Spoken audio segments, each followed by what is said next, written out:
Chapter 4, Lesson 1, Representing Relationships. You will be able to translate tables and graphs into linear equations. Recall that an equation is a mathematical sentence stating that two quantities are equal. A linear equation is an equation with a graph that is a straight line. Some equations can contain more than one variable. Solve the following problems. Write an equation to find the number of liters in any number of quarts. Describe the relationship in words. So first let's find a pattern here. We go from 0.95 to 1.9 to 2.85 to 3.8 to 4.75. We need to figure out what this is increasing by. To do that, you can simply subtract 1.9 minus 0.95. So we can do 1.9 minus 0.95.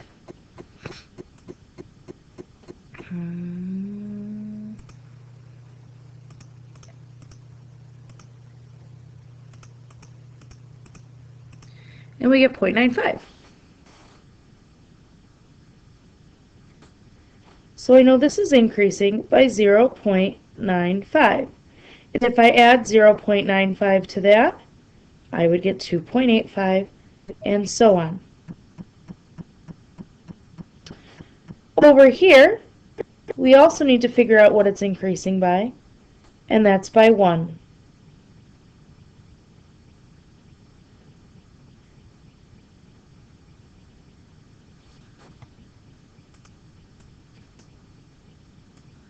Okay.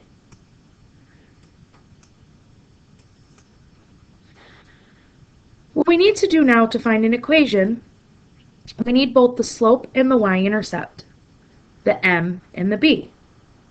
The y-intercept is when the x-axis is 0, in this case quarts.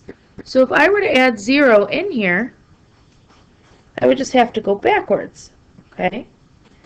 So if our rate is 0.95, and if I went backwards, it would be minus 0.95 and would be 0.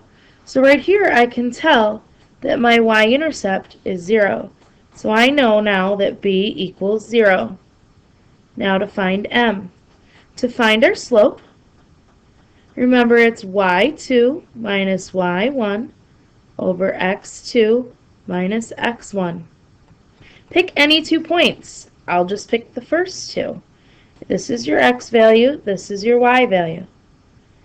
We'll call this x1, x2, our y value 1, and our y value 2, and plug them in. 1.9 minus 0.95 over 2 minus 1 equals 0.95 over 1, or m equals 0.95. So I now know my equation is in y equals mx plus b form is y equals 0.95x plus 0. Now we don't have to write a plus 0, so it's y equals 0.95x. Now it's always important to take a look at the variables that you have to use. In this case, we have to use Q and L. So I'll replace my y with L, 0.95, and x with Q. That's the equation. Now describe the relationship in words. So what I would say here is just simply look at when your x value is 1. I would say there is 0.95 liter in 1 quart. That would be your description.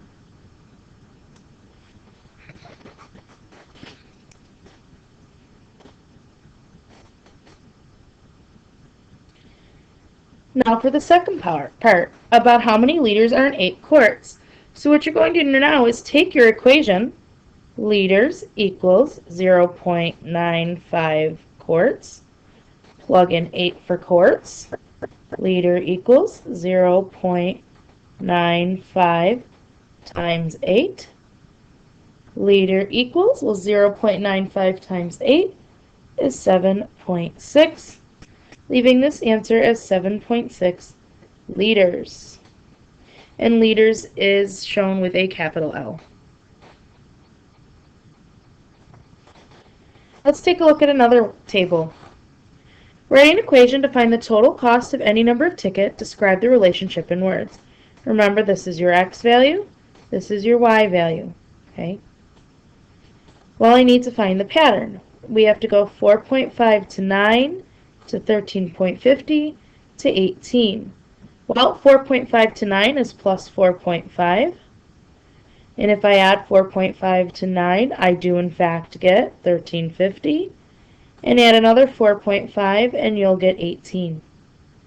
Over here, the pattern is plus 1.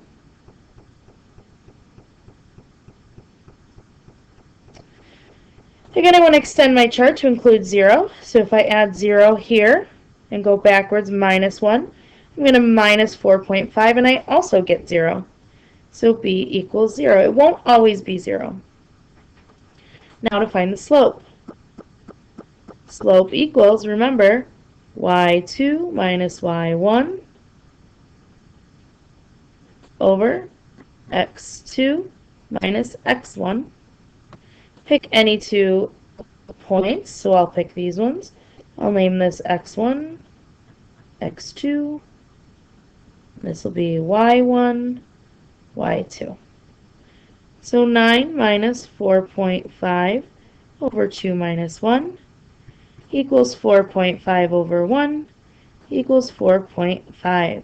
So the m is 4.5. We use y equals mx plus b. Y equals 4.5x plus 0. Oops. We don't need the plus 0, so it's just y equals 4.5x. But remember, we need to use these variables. So instead of x, I'll put t. And instead of y, I'll put c. So there's our equation. And describe the relationship in words. Well, look at your x value of 1. It costs $4.50 for every 1 ticket. That would be your description.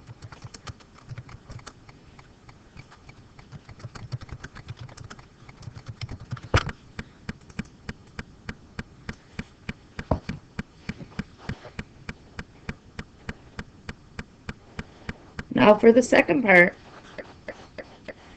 Use the equation to find the cost of 15 tickets. So C equals 4.5T. 15 tickets, so I'm plugging in 15 where T is. And I get $67.50.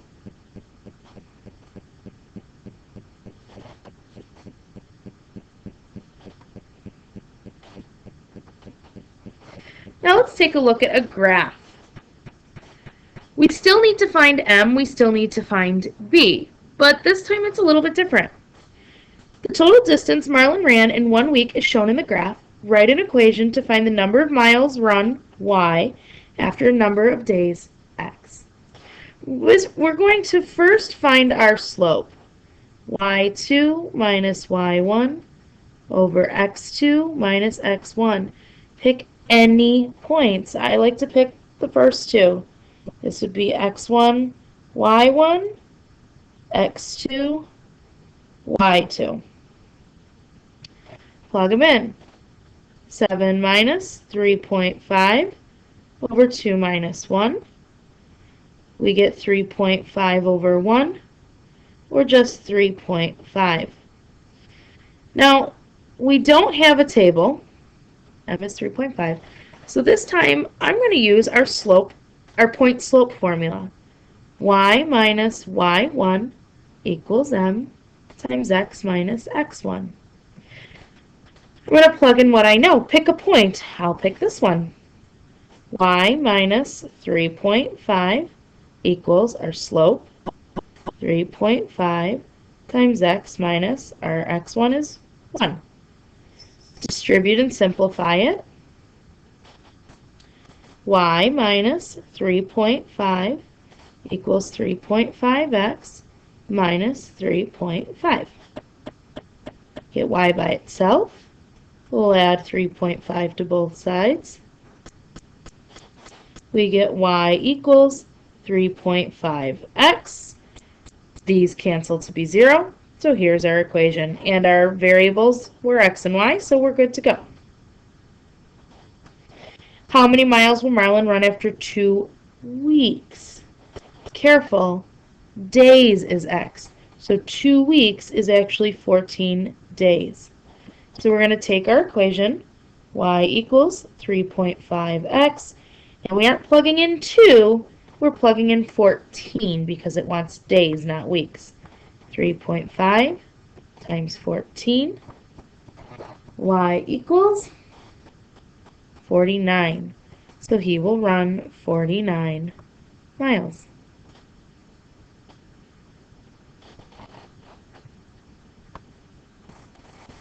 Okay, let's do it again. Let's first read the question here.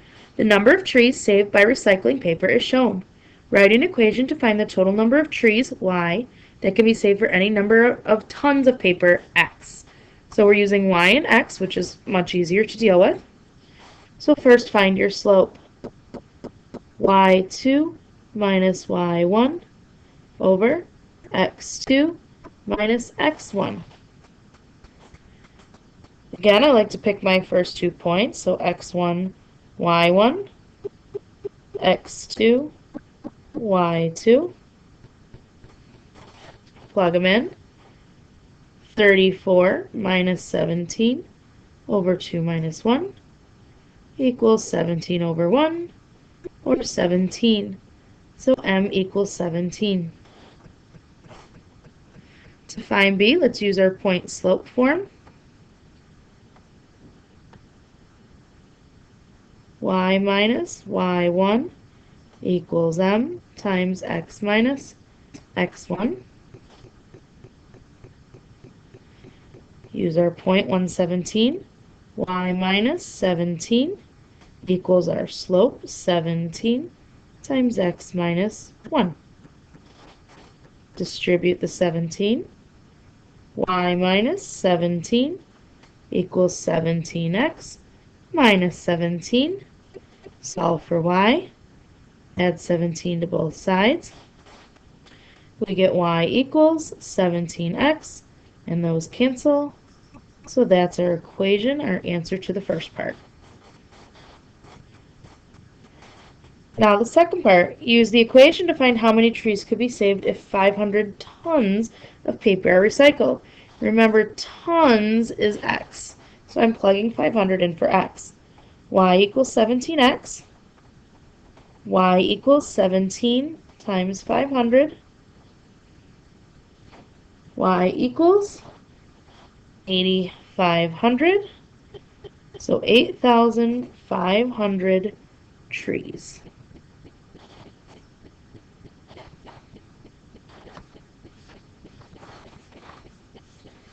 Part 2. Words, equations, tables, and graphs can be used to represent linear relationships. Complete the following problems. So this time you have to make a table and a graph from information. Chloe competes in jump rope competitions. Her average rate is 225 jumps per minute. Write an equation to find the number of jumps in any number of minutes. It doesn't give us some variables, so we have to name our variables here. Generally speaking, time will always be the x value unless otherwise indicated. So I'm going to say, let x equal number of minutes.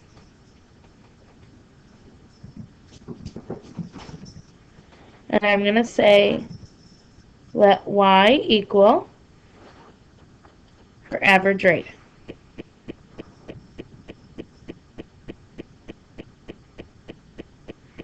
Okay? So I'm going to label these right away. I'm going to label my graph first here. We have average rate, and we have number of minutes. Make this a little smaller. Number of minutes would be on our x-axis,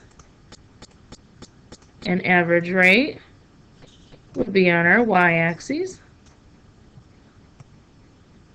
Okay. And like any good graph, it should have a title.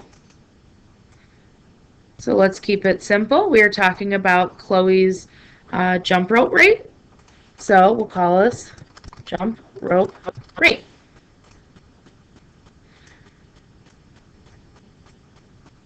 Okay. Also in our table here, we have our x and our y, and because we have to plot these, x, comma, y. Okay. Now, first we need to write an equation. Well, her average rate equals 225 jumps per minute. So that means 225 times the number of minutes equals our average rate. So here is our equation. And actually, I'm going to change this table slightly. We should have in here our equation. Y equals 225x. And this should be our y value. Okay. So in here, what you're really doing, let me get a thinner marker, is you're plugging in your x values. So 225 times 1, which is 225. 225 times 2, which is 450.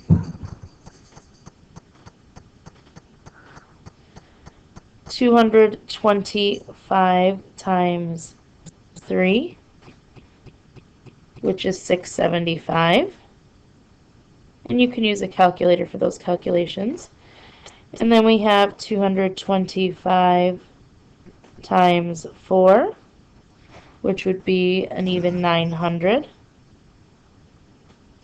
And 225 times 5, which would be 1,125. Okay? And these are points, 1, 225, 2, 450, 3, 675, 4, 900, and 5, 1125. Okay, so number of minutes, that's our x. We have 1 through 5. I'll like to use as much of the graph as possible, so we'll skip every other and just count by ones. 1, 2, 3, 4, and 5. And now our average number of jumps, we have 225 all the way up to 1125.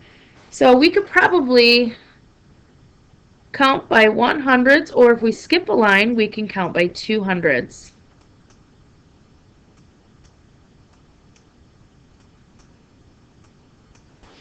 So this would be 200, 400.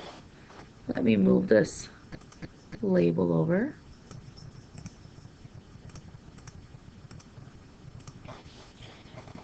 600, 800, 1,000, and 1,200, which will be plenty. Now we graph 1 and 225. Well, this line is 300, so 225 would be about here. Get a thicker marker. Maybe a little too thick. That looks good. 2, 450. Well, that's 500, so 450 would be about here. 3, 675. This would be 700, so somewhere around here. 4, 900, which would be exactly here. And 5, 1125, which would be here. It just says to graph the ordered pairs, so we do not need to draw a line. And that's it. Let's do another one. Paul earns $7.50 an hour working at a grocery store. Write an equation to find the number of money Paul earned, M, for any number of hours, H. It gives us our variables. So if Paul's earning the money, that equals $7.50 times the number of hours. Okay? And remember, this would be our X and our Y, but our X is really our hours, and our Y is really the money. Okay? Your equation goes in the middle. So M equals 7.5 H. Okay? And let's label. We're talking about Paul's earnings, so that can be the title.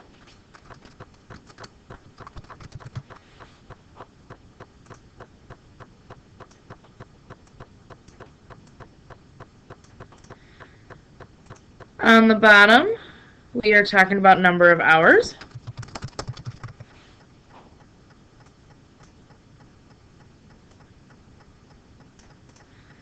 On the vertical axis here, we're talking about the money he earned, so we can even say money earned. Or you could even say earnings if you choose to.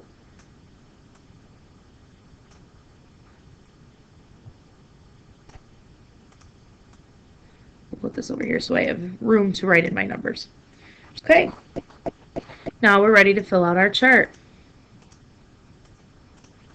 Now remember, this is really 7.5 times 5. We're starting with 5 here because it wants to know 5, 6, 7, and 8 hours. Then it'd be 7.5 times 6, 7.5 times 7, 7.5 times 8. Do the multiplication, you would get 37.5 for the first one, 45 for the next, 52.5 for the third, and an even 60 for the last.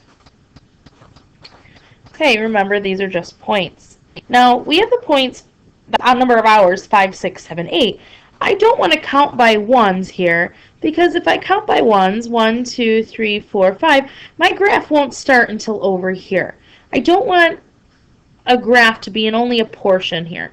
So we want to make it as large as possible. So what I'm going to do, since I'm not starting at 1, I'm going to put a little zigzag through this x-axis to signify that I'm not starting at 1. In fact, I'm going to start at 5, and I'll skip every other line like we did before. So this would be 5, 6, 7, and 8. And I could probably get away with starting at a low amount here. I need to go all the way up to 60. I can skip every other line again. And I can actually count by tens. So 10, 20, 30, 40, 50, and 60. Okay? All that's left to do is to plot them. 5 is 37.5. Well, this is 30, 35, 37.5 would be in the middle here. 6 and 45. That'd be right in the middle. 7 and 52.5. That's 55, so 52.5 in the middle. And 8 and 60. It just says to graph the ordered pairs. We do not need to draw a line.